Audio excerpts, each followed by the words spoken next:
Gente, começamos aí 2023 já quente, né? Pegando fogo. Quente.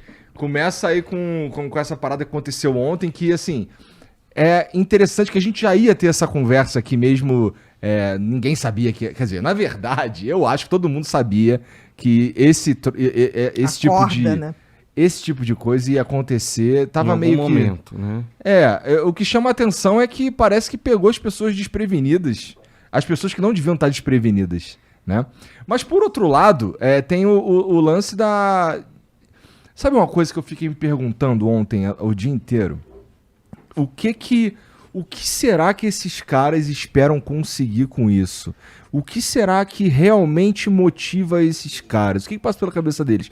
Era óbvio que não ia acontecer nada. Ia acontecer só o que aconteceu, que 1.400 presos, né?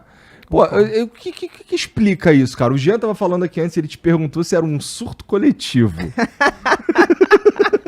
O que vocês acham sobre, assim, do aspecto psicológico da coisa? Olha, eu acho assim, ou a gente acaba com a polarização, ou a polarização vai acabar com o país. Eu concordo. Né? Me preocupa muito, e eu acho que isso é um fenômeno, não só do nosso país, eu acho que é um fenômeno global. É mesmo. A gente está tendendo para essa coisa de polarização, mas aqui a coisa está muito aguda. O que me chama atenção, não acho que a massa está polarizada. Eu acho que tem um pessoal fanático, e todo fanatismo, no meu entender, é burro, né? Porque assim, como é que você convence um fanático? Não convence. Porque o fanático... Você nem conversa com ele. Não, porque ele tem um ponto de vista, aquele ponto de vista. Qual é a definição do fanático? É uma pessoa que tem necessidade de acreditar em algo. Sim. E ele vive em função dessa crença. Ele não se baseia em evidências. Ele não tem nenhum pensamento baseado em evidência. É simplesmente uma necessidade de crer. E essa necessidade de crer está muito naquelas pessoas que estão meio perdidos na vida. Eles têm que se agarrar a alguma coisa, alguma crença. Então, existe hoje um número X, eu acho que, graças a Deus, ainda é uma minoria, que está com esse comportamento fanático mesmo. E nada vai parar essas pessoas. O que eu fico pensando, Igor, é assim, totalmente condenável. Eu acho que pequenas concessões que foram feitas ao longo dos anos culminaram nessa situação. Porque, assim, quando você deixa, tipo assim, roubar um celular não é nada. Quebrar uma vidraça de banco não é nada. Quebrar não sei o que não é nada. Destruir patrimônio público, lixeiras que sejam. Roubar cabo de internet, uhum. Roubar sinal fio. Na cidade do Rio de Janeiro. Exatamente. Roubar semáforo. Hoje um cara roubando semáforo. Que isso? Na cidade do Rio de Janeiro. Verdade, pendurado. Cara, roubando. Desculpa, porque assim, eu sou do Rio e eu falei sinal a vida inteira. Mas agora aqui é semáforo. Mas aí tu falou sinal, eu fiquei... Aí você, que sinal é esse? Caralho, sinal de internet? Isso já rouba. Então, assim, eu acho que vem num crescendo da gente tolerar o intolerável. Porque existe o certo e o errado, dentro de uma concepção social. Nesse certo e errado, pode estar todo mundo fazendo errado, mas não deixa de estar errado. Então, eu acho que isso foi um acúmulo que vinha vindo. Foi o que você falou. Era previsível que ia acontecer? Era. Eu só lamento porque, assim, eu acho que essas pequenas concessões ajudaram. Eu acho que a pandemia ajudou muito. As pessoas ficaram se relacionando por rede social, esqueceram, estão desaprendendo a se relacionar de verdade. Uhum. Em todos os sentidos, né? As relações estão muito ligadas hoje com a internet. As pessoas hoje marcam encontro, começam a namorar, desmancham o namoro, desmancham o casamento, tudo pela internet. As pessoas não estão mais sabendo conviver. Então, junta essas pessoas, dá confusão. Então, eu acho que tem isso. Agora, eu fico muito preocupada, porque essa polarização está muito ruim. E se você for ver bem, a internet, as redes sociais principalmente, já era um fenômeno. Com a pandemia, esse fenômeno foi elevado à 10ª potência. O que acontece é que a gente esquece que aquilo ali é governado por um algoritmo. É uma inteligência artificial programada. E não é programada para te fazer um cara mais flexível. Não é programada para me fazer. É o contrário. É uma bolha. Então, assim, vamos supor que você goste de tênis. Aí eu também gosto de tênis. A partir dali, tudo que acontecer de tênis vai aparecer pra gente. Então, eu deixo de ter contato com outras tribos para só ter contato com uma bolha. E eu acho que uma das coisas que acontece num cenário como esse é você achar que todo mundo pensa que nem você e que, obviamente, você tá certo. Né? Que aí é o tal do fanatismo. E aí chega você um ponto vive que uma somente verdade... Você vive daquela verdade. É verdade. Né? Porque o fanático não adianta. Ele vive daquela verdade. É besteira. Agora, eu acho que talvez isso fique um ensinamento pra gente. Primeiro, quebrar uma lixeira na rua já é uma coisa grave. Né? Jogar papel na rua também é uma coisa grave. Ou a gente vai evoluir para para civilidade, ou a gente vai abrir mão, porque tudo fica relativo. Né? Isso assim, pegou não sei o que, mas o cara pegou porque precisava, seja precisando ou não. Eu me lembro que, por exemplo, não sei se você pegou essa fase, a minha mãe, eu chegava em casa da escola, ela conferia meu material de escola. Uma vez veio uma borrachinha que tinha um cheirinho de chiclete, que uma amiga me deu, a gente trocou, eu troquei a minha velha por ela por um dia. Pô, eu tive que ligar para casa e minha mãe ligar e falar, né? De quem é essa. Não, olha, a fulana está dizendo aqui que elas trocaram, amanhã vai devolver. Quem faz isso hoje? Ninguém se importa muito. Agora, Bia, você colocou uma coisa bem interessante sobre essa questão do coletivo justo com a inteligência. Né? Assim, essa bolha que as pessoas estão vivendo, elas não param para ler, elas não param para ampliar o seu conhecimento. Foi nesse sentido que você falou sobre isso? Não, é sentido do algoritmo, porque assim, as redes sociais são comandadas por uma inteligência artificial, que é programada por alguém. Mas esse alguém que programa a inteligência artificial, programa com a intenção clara de ver o perfil de consumidor que você é. Entendi. Porque o objetivo das redes sociais basicamente é te manter o maior tempo possível nas redes sociais. E como é que faz isso? Te mostrando só coisa que você gosta. Claro. Ou então, só coisas que reforçam. Você vai criando um universo... Não, você vai criando um universo que é seu e de meia dúzia de pessoas. Você vai tendendo a ficar radical. Porque você só vê aquilo, você só debate aquilo. Por exemplo, as praias no Rio de Janeiro. Você é carioca. Você lembra que a gente falava assim, a turma do posto 6, a turma do posto 9, a turma do arpoador. Era separado, né? E a gente brincava que a faixa de areia definia quem a gente era. Isso na praia. Agora você imagina numa rede social. Isso foi a um extremo. E isso me deixa muito triste. Interessante, é verdade o que você está falando. Me deixa muito triste, porque assim, nós evoluímos como espécie justamente por sermos diferentes e nos complementarmos. Numa reunião de homens primitivos, tinha aquele que sabia mais o movimento da caça, aquele que preparava a caça. Isso sempre, a união das nossas diferenças nos levou à evolução. Porque pensa bem, Igor, nós somos uns animaizinhos muito mequetrefe. Morre à toa. Né? A gente morre à toa, a gente precisa de cobertor, porque a gente não é peludo que nem um urso, a gente não é veloz que nem... si mesmo, pô.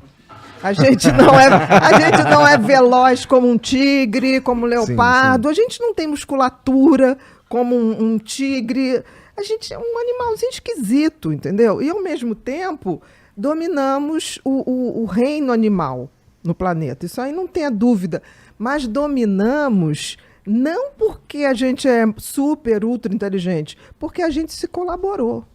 Durante toda a história da humanidade, homens e mulheres separavam e se complementavam nas tarefas. Os homens iam caçar, as mulheres cuidavam da vila, né? Aí que surgiu as primeiras vilas, que era mais a área familiar. Hoje é uma competitividade, ninguém complementa mais ninguém. E isso está acontecendo de uma forma muito... Se as pessoas notarem, as pessoas não estão notando isso. Começa na política e vai... Assim, a política é o que começa é onde começa a cisão, eu acho. Que aí por exemplo, aí se você não concorda comigo num determinado aspecto político, por exemplo, se eu apoio o Lula e você apoia o Bolsonaro ou vice-versa, isso é motivo para eu começar, a desqualificar qualquer coisa que você faz. Que você fala e que você faça, etc. Exatamente. Mas a mesma coisa a gente pode falar também da religião. A religião também pode falar da traz religião, isso. também traz isso. Por isso Né? que eu tô Que é um dizendo. fenômeno interessante, né? Que, assim, eu acho também que existem muitos aspectos nesse fanatismo político que parecem muito com fanatismo religioso, né? Exatamente. Eu acho que o fanatismo ele é muito parecido. Só muda o ambiente. Porque se você for ver, um fanático, aquilo que eu falei, tem necessidade de crer. E uma pessoa que tem muita necessidade de crer, ela precisa daquilo para existir. Então ela tem um vácuo. Parte do princípio que ela tem um vácuo. Porque se você não se prende a coisas nem pessoas, você tem suas metas. Você está evoluindo como pessoa, como ser humano. Do momento que eu tenho necessidade de me fazer importante porque eu estou ligada a alguém ou porque eu tenho coisas, tem alguma coisa errada. E eu acho que esse hoje é um movimento de massa. As pessoas não têm noção para onde estão indo. Então elas se agarram a símbolos, a pessoas. Porque, por exemplo, quando você fala assim, herói. Cara, qual o conceito de herói? O conceito de herói é uma pessoa, a jornada do herói, aquele que foi contra tudo e todos, contra a lógica, e no final triunfa o bem. Hoje em dia você vê, aí você tem reality shows que falam assim, meus heróis. Heróis de quê? Porque o herói, ele te inspira, ele te dá uma sensação tipo assim, porra, é possível trilhar uma coisa legal e chegar a algum lugar. Isso é a trajetória do herói, né? Inspira os outros.